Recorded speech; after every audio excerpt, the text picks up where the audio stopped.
carriera da vignettista è iniziata molto precocemente perché ho esordito intorno ai 13 anni, quindi ero veramente piccolo su un giornale locale, appunto un quotidiano che ospitava una rubrica di vignette e fumetti, e da lì l'amore che avevo per questo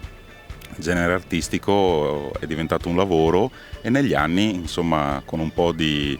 coraggio ho iniziato a spedire i miei lavori a riviste nazionali, e da quel giorno mi sono occupato quasi a tempo pieno di satira e umorismo.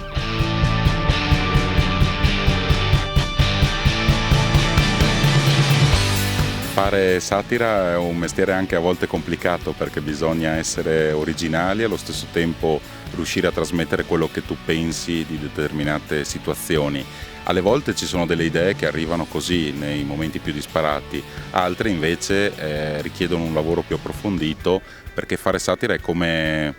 preparare i carciofi, bisogna scegliere molto, pulire molto per arrivare al cuore della questione. Attualmente in Italia la satira, soprattutto quella disegnata, quella nei giornali, si è un po' persa, proprio perché editorialmente si dica che non paga. In realtà poi ci sono esperienze molto piccole anche a livello territoriale che dimostrano il contrario. La satira oggigiorno